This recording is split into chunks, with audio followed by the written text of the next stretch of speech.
What the ding-dong is that?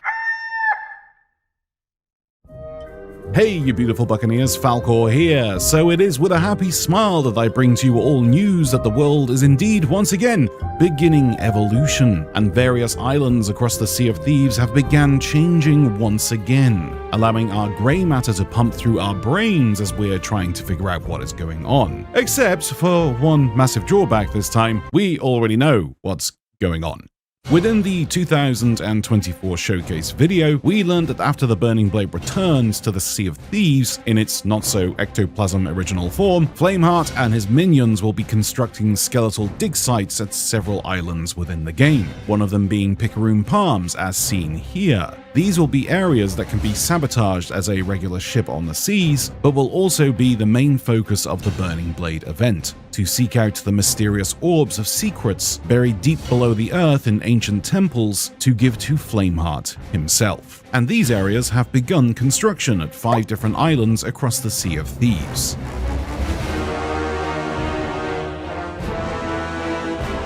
We know it's 5 different islands for 2 reasons. One, because the orb at Reaper's Hideout has been telling us that over the months. Also, because there are now maps stationed at all of the dig sites showing the areas of their construction. Taking a close look at the map, it appears as though the area surrounding Reaper's Hideout will have dig sites located at several of the smaller islands. So when the Burning Blade becomes active in Season 13, the center of the map will be a high-stakes area. Interestingly, one of the dig site locations is Lagoon of Whispers, where Umbra is located. For newer players, Umbra is an NPC that sends you out looking for player and other franchise Easter eggs across the world. Finding them gifts you with tattoo sets for your pirate. But talking to her now, she tells us that the skeletons mostly come at night to begin their construction, and she's thinking about moving from this small spit of land before things get too hectic. But where would she move? It appears we already have the answer to this question. Most people are not aware of this because veteran players wouldn't normally make a new character, and those new to the seas making new characters wouldn't even make the connection. But if you make a new pirate in the Sea of Thieves now, the character's creation area is located at Port Merrick, and upon swiveling the camera around, you can spot Lorena relaxing on a tavern table, but also Umbra chillaxing within the tavern. So it appears Umbra will be stationed at Port Merrick in the future.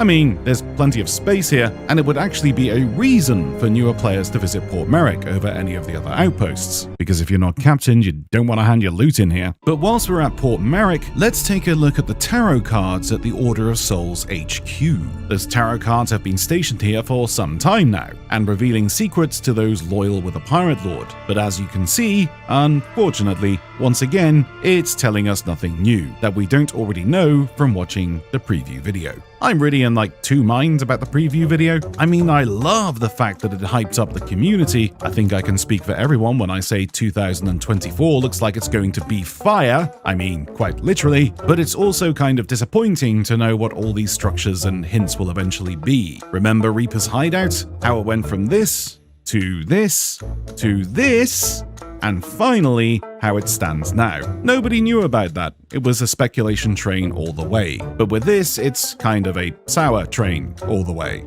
That said though, the thrill ride of the preview video was very much needed, I think. The community needed an injection of hope, so I'll let them off. But there is still so much we don't know about. Like, what's the story of these ancient crypts at the skeleton dig sites? What are the orbs of ancient secrets? What secrets do they have to tell? Why do they look so similar to the orb station within Reaper's Hideout, which is also a cosmetic for a lantern that was time limited? But this got me thinking. Everyone knows Sea of Thieves loves dropping hints to other pirate franchises in its game. Some of them less obvious, and others, well, blatantly obvious, and we know that the orb underwent a curse in its past.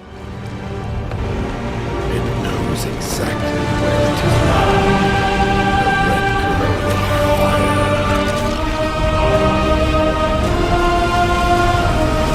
fire. From a shiny bauble to a much more sinister version. And within the 2023 Sea of Thieves event, the Servant of Flame mentioned that the orb is a prison of the banished ancients.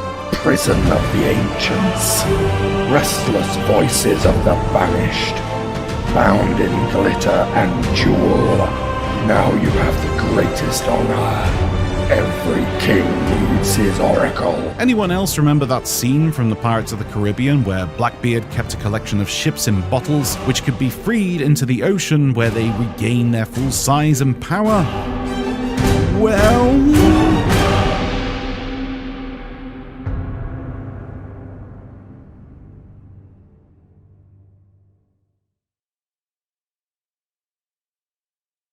Oh, and Tasha's been cured by the sword thing, so... you can subscribe if you like. No one cares. No one cares about Tasha. No one cares. Please subscribe or I'll eat all your sandwiches.